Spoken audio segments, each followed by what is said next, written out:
This is probably what you've been waiting for, the semi-finals third place P.U.N.K deck profile from Nationals. I'll be completely honest, this is the exact same list I played for the regional 2 weeks ago, but we'll go over it briefly in here, talking about the matches and pretty much everything about the deck. So first round was Earth Machine, second was Dragon Link, then it was Flunder, then it was Drytron, round 4, round 5 was, these are all wins, round 5 was against P.U.N.K Adventure, lost due to a misplay, well, top deck. Round 6 was against Brandage, that was a W. Sword Soul was next, which was a win. P.U.N.K Adventure again, which I lost just because of Gamma Nibiru. Round 9 was against Flunderies, and then we played Flunderies again in the 10th round, getting us into the top 64, where we could continue to play P.U.N.K Adventure. Next match was P.U.N.K Furion, the FTK one where it's like you turn skip to stop your opponent from using effects. Then we played P.U.N.K Adventure again against Onda Juleri, the guy that we played in round 8 that smacked us because they had the Gamma Nibiru. Then we played Tri-Brigade in top 8, which was just sick, because honestly that Tri-Brigade matchup was the best match I had all weekend. And then we played in the top 4 the Plant Furion deck, where we lost due to bricking, which was unfortunate. And then we played a unofficial match against Oliver Newton, who was also the other person who top forward, got the same pack as mine, to see who would win if we actually did play the match, and I won that match, so technically I came third at Nats. But it was a good event all in all. The venue wasn't too good, but in general it was a pretty cool event. So how about we get into the deck profile so you can see it. We'll go over it briefly. If you want a more in-depth version, you can check out the regional one, but we'll go into it as much as we can for this. So I just want to show out off the slide for deck books in the plaque view. Right. Alright, ready? Yeah. So pretty much this is going to be the deck. So pretty much we play pretty standard stuff. We play the 3 Torn Scale, 3 Boots, 2 Cloak, 1 Gloves, and 1 Greaves. Torn Scale is obvious reason it's a 1-card starter, where you can just go ahead and discard sending Phantom to Grave. Boots is just a free summon. Open either one, both of these in your opening hand, you're going gold. Cloak is just a search for anything, so if you've got the Torn Scale, you've got the Cloak, that's pretty much full combo on its own. Gloves is the end combo piece, where you go ahead and send a trap to graveyard, so you can go ahead and use that. And Greaves is just an additional boots, and I'll be honest, I used this effect in this tournament to banish from Grave to special summon from hand more than any other time. It came up so much and won me at least 5 games. So yeah, it was really strong. This is basic standard lineup. This searches spells and traps, this searches monsters or the Phantom Knight's cards, this sends any Phantom Knight, this special Phantom Knight, and this is pretty much a whole engine. Apologise for the shakiness. We are on a train. Yeah, we're on a train right now coming back, and I just wanted to get this deck profile out there for you guys so you guys could see it. And I don't know if I'll have time to do it later on. Going on to the next package, we played the adventure cards. So we played 3 War Enchantress and 1 Griffin Rider. We don't play the Illegal Knight. I don't think it's necessary in any way, shape or form, because it's compulsed, but I would rather have a Griffin Rider, because this deck can make a ton of monster negates, but it needs to be able to make spell and trap negates. So we played the Omni Negate in Griffin Rider, which was just absolutely insane. And we obviously play the 3 War Enchantress for 2 reasons. One, it searches for Avera and Missir, which means we can go ahead and guarantee the Griffin negate. And 2, it's a level 3, so we can just special summon it if we control the token, or we can normal summon it and special summon another level 3 from our hand to allow us to go into, well, full combo from there, because we can just link this off with another level 3, go into Cherubini and go full combo. And as I said, Griffin Rider is literally just negate. Those are the only adventure monsters we play. We also play 2 Burning Abysses, 1 Seer and 1 Graph. You never want to draw this card. Every time I drew it, I just did not have a fun time. It is the only brick in the deck that actually hurts you the most. I saw you draw that card a lot, especially when you was on that last tables. Yeah. And even in your quote-unquote third place match. Yeah, in my quote-unquote third place match, I drew this and was still able to play, because I opened the Faithful Adventure already, and I had to make Cherubini, because normally you wouldn't special summon this, because it means you can still be nibbed. So you shouldn't special summon this technically, but because of my hand was like just complete ass, I special summoned it, which actually helped me and was able to make a full combo board that could just stop the ABC Furion deck. But yeah, you never want to draw this. This is fine. If you draw this, you can discard it, summon the Seer, and then still go full combo. But this is basically here to help you get into Utopic Future Draco easier, or just be a combo line down the way. And those are the only BAs we play. We also play 1 Tracker and 1 Wielder. Level 3 extension, don't really need to go too deep into it. Literally 2 level 3s is normally full combo. We only played 5 hand traps, which was 2 Imperm, 3 Ash. I feel like this is just like the best ratio for this deck. It's basic staples. Yeah. This is good against literally everything in the format, like no matter what. It's the best thing against Branded as well, because if you Ash Branded Fusion, you just win 9 times out of 10. And then you've got Imperm for everything else, like Flunderies and all this other random stuff. I'll be honest, I didn't draw it in my opening hand. I think like most games. I think I only drew it twice in my opening hand throughout the entire event. Ash was just clutch. I literally opened double Ash in games and just normal summoned it, and especially summoned a level 3 and went full combo. So yeah, this card is insane. I might change this for maybe like a ghost spell or something, just another level 3 extender. Go Bell, really? Yeah, because it's a level 3, we can go first combos. And also it's good against Branded to an extent, which is kind of still one of the best decks. That's the only one you can't activate under Lost, though. Yeah, you can't activate under Lost, but the thing is you can't activate this under Lost either. Oh, this isn't the Ace activation, that's why. Yeah, like, so it has its uses there, but the thing is it doesn't work against Thunder, which is why I played it, and honestly, I didn't see it against Thunder, but every Thunder player I played, I beat anyway, so it wasn't a big deal, because Fogblade is just insane. Those are the hand traps. Going on to spells, we played Free Route of Aramasir with the 1 Fateful and the 1 Draco back. Obviously, this is full adventure package if you draw it. The Fateful Adventure allows you to just go ahead and get the Draco back Rider and the Equip spell, and Draco back Rider is just a free compulse. I admit some games that I kind of made slight misplays with the Draco back with what I compulsed because they just chained it and I didn't realize they had a specific play. But that was mainly just against decks that I didn't really have a lot of testing against, such as P.U.N.K Adventure, where I attempted to compulse a Shooting Rise Dragon and then he chained it, but then I just griffined it, so I didn't really care, and then I searched the Griffin again. But honestly, this card, when you're up against P.U.N.K Adventure, it's something I haven't tested against a lot, but that was literally my only losses in the Swiss rounds, and I only lost to them due to just sack and obviously top deck, so it is what it is. If you want more explanations, then just go ahead and watch the vlogs, you'll see there. But yeah, you want to play one of this is a brick technically, but if you draw it, it's not the end of the world. This, you can open it, it'll like give you a free extension, or it'll give you the Griffin, it can get you the additional level 4 to go ahead and go into more plays there if you want to use it as link material. But yeah, you generally don't want to open these two, you want to open this, so let's get into the Fogblade sack. Yeah, also that's actually something as well. If you open this and any of your Fogblades and wings, you can go ahead and trigger this, search any of your monsters and just discard Fogblades and wings, so you've got an instant monster reborn. Yes. The card is sick, it honestly helps your bricks. Going into other spells, free droplets, this card is insane. I don't need to go into detail, this card is literally nuts. If you draw this card, 9 times out of 10 you're going to win, especially if you open multiple Phantom Knight cards. Especially if they're the original ROTD Supers. Yeah man, yeah man. Secret Rare is original. Secret original first. Yeah man, who needs ultis? But yeah, like, if you open this against any combo deck, you're going to win. And literally, it helped me win my round 10 match, where game 1, I lost the dice roll, he goes full combo, and I open just a Phantom Knights, and he ends on a Wind Barrier statue. But because he didn't have the D-Shifter, I top decked the droplets, and from there I just won. Yeah, pretty much. Like, honestly, the card is insane, and it's definitely a free of in Phantom Knights.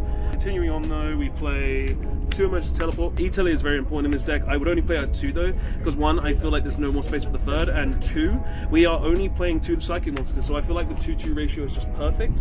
And I'll be honest, most games I end up siding out 1 or both anyway, so it's there just for additional extension, where you can just go, you need your 2 level 3s to full combo, but if you need outs more, this is going to come up more. So literally, it's going first, and if you go second, it can just help you get to 2 level 3s to make Zeus as well, which I only made like, I made Zeus like 3 times throughout the entire event. I made it once on feature.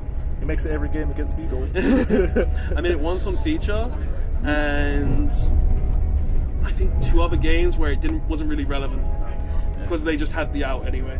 Isn't this how it is sometimes? Yeah, going on to the final spells, the one-offs. 1 Foolish, this is literally the entire Brave package, so why not play it? And you can just go ahead and set up any PK. Isn't it? Yeah, it's let's say worst case, it's a PK. Yeah, 1 Rotor, this is literally PK. I'm not gonna lie, most games I played, it was either I drew neither of them or I drew both of them. That is weird. I know, and like there was only 1 game where I just drew the Foolish on its own, but then every other game I drew Foolish with Rotor. They glued together. Yeah, it didn't happen, it wasn't like the entire event, it was like multiple games though where I just didn't even see them, or I just saw them together. And it was really weird. And obviously that's really strong, but hell, it was insane. Like the amount of times this got ashed, and then I just activated Rotor was hilarious. Did they know what you was playing when they ashed that real Foolish? Nope.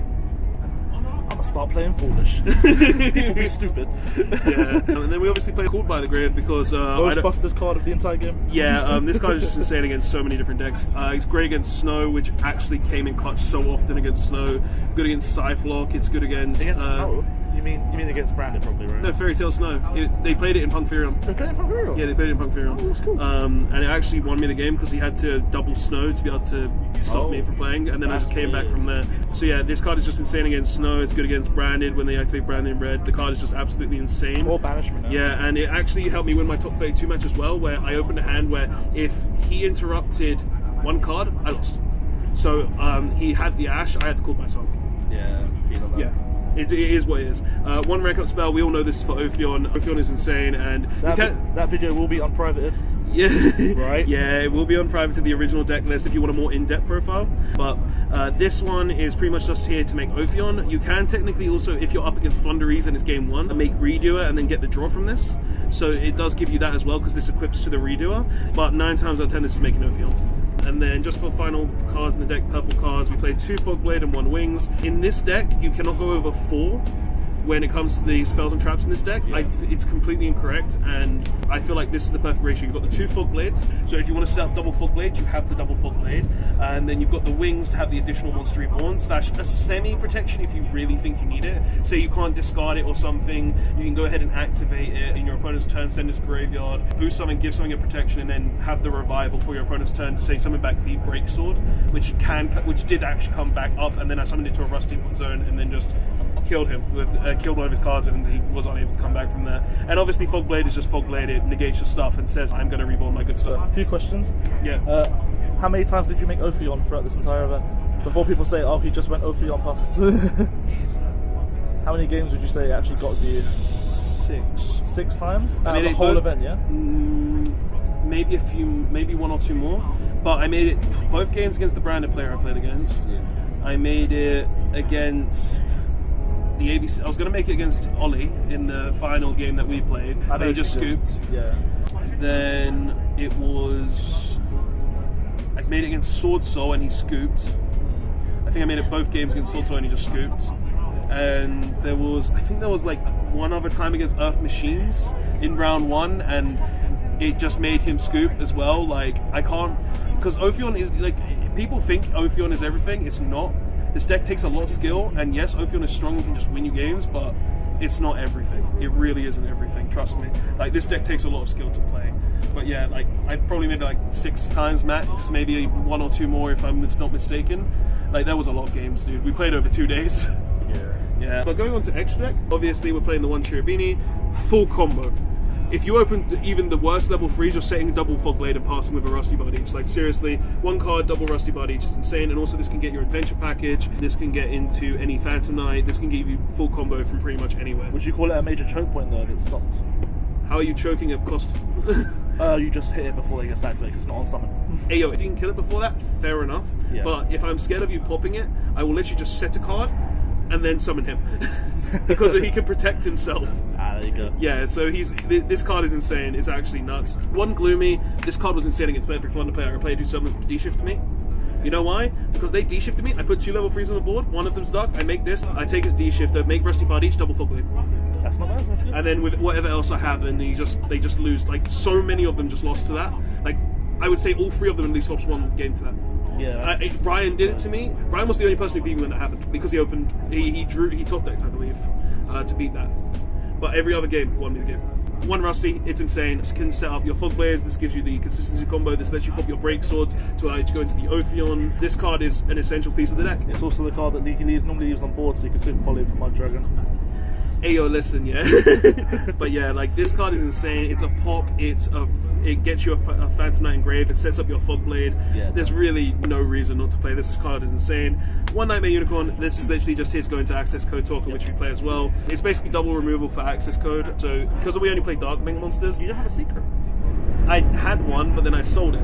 But yeah, so we have the 1 pop with the Unicorn to shuffle away, then we make the Access Code Talker. Generally how we OTK is with Access Code Talker. We can OTK other ways, but this is the easiest way, so we play that. Going on to XCs, double Legionnaire. Very important to make Utopic Future Draco, plus also recycle your resources so you have resources for the following turn. This card is insane, I would not play at less than 2. 2 Break Sword. You shouldn't play this at less than 2 as well. You're going to make 1 to pop and then summon back to go into Ophion, and then the other one is for the late game. So it is kind of important for that as well. So you're getting glare there. So yeah, you play both of those. 1 Redoer, because it's the card we normally summon when we Break Sword effect, but we summon them both back, and then we make the Redoer, steal our opponent's cards, get draws, get free compulses, banish itself so it doesn't die to some bullcrap, and then bring it back and use it again. Ophion, obviously, it's Ophion, the card's insane. Just the fact of the format where everyone's playing like level 5 or higher monsters, even the P.U.N.K adventure players just play level 5 or higher monsters, this card is nuts. Like, there's no reason not to play it. Utopic Future package, 1 Future, 1 Draco. Goods with the map. Yeah, it does actually go over the mat, which is actually kind of cool with the mat. Like, it goes with the deck because of this. So we go ahead and play this. He's just a monster negate that can snatch steal. I didn't make him a lot throughout the tournament. I think I made him like 4 times, but every time I made him, I won. So yeah, he's just really strong. He's a monster negate that can snatch steal and can't be destroyed by battle card effects. And then we played 1 downer to go into Zeus to make double material Zeus and just, you know, do things. Like I said, I don't think I summoned it a lot. I think I summoned it like 3 times. Solid ulti Zeus. Yeah. Happy I pulled that. Zeus chances. Yeah. And then side deck is pretty much whatever the hell you want it to be, but this was mine. Bar for time, we only did it once, and it won us the game. Well, actually no, the one time we did it, we actually just attacked for 4k as well. Oh, okay. So it was like, it didn't even matter. But if it ever came up, it was there. Free draw and Lockbird. This card came, it was insane. This card is nuts everywhere. This in every matchup, dude. I put this in every matchup. I saw it, I won.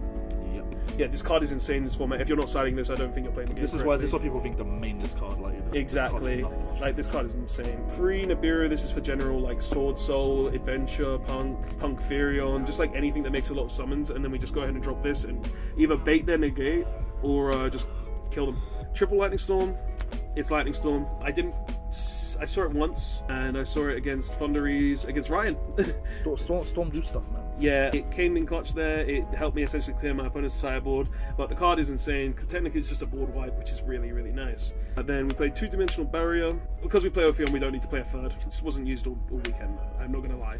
Every time I sided it in, I never saw it, so it wasn't needed. But yeah, and then finally 3 evenlies. I only saw it once throughout the entire event. It was against the Thunder player, against Ryan, where I literally just go, oh yeah, Lightning Storm evenly. And I don't think I activated the evenly because he bricked so bad because I ashed him, and then he just couldn't play. So yeah, it was great weekend. This was the deck. Honestly, it's the exact same list as my Sneak Attack regional first place. Tried to change things to make it better. I did consider putting like cosmics and stuff in the side, but then this man behind the camera said, oh yeah, Predaplants branded can make like a huge board, which is why I was originally playing this card. Yeah, when they show up, some builds can really pop off. They can end on like 3 Dragons, the Pelios, and the Mirror Jade with the set. It's like, it's quite mad when they really get down to it. Yeah, so that was pretty much the whole reasoning behind playing that. But yeah, like, this is the list. There's not really much else I can say. Like, this, I think I perfected this deck. I can't really change a single card without making it worse. And yeah, but guys, I mean, you never know in the future when new stuff comes out. Maybe, but right now there's nothing you can do to it to make it better. Like, it's actually just perfect. Maybe you can edit the slides depending on where you're going, right? Yeah, like, depending on the format, we can just change the side. But the thing is, you said yourself, these didn't really do much. Yeah, but the thing is, we're keeping these in regardless because we're going to debarry you every time. Yeah, that's me. Yeah. But yeah, like, honestly, I feel like the deck performed very well. Like, every game I lost was either due to just unluckiness, and that was it. If I didn't brick those last 2 games in the feature match, I would have probably gone to the finals. And if it wasn't for the time where I got Ash Nibiru'd and got sacked in Swiss, I would have won those games as well. Like, honestly, I think if you can learn this deck properly, like I have, you're just gonna win 9 times out of 10. But yeah, that's pretty much all I have to say for this video. Thank you for everyone who actually supported me on the feature match stream. I heard there were some nasty ones, but those who actually supported me, thank you. And yeah, guys, that's all I have to say for this. And yeah, 3rd place nationals, let's go, 3rd in the country. But yeah, I'm happy. It's been a good weekend, and Konami, please make sure you have internet in your venue next time. Yeah, that'd be good. They had online pairings, no internet. But yeah, so guys, thanks so much for watching. I guess I'll see you in the next one, and thank you, Reese, for being the cameraman. Yeah, just this once.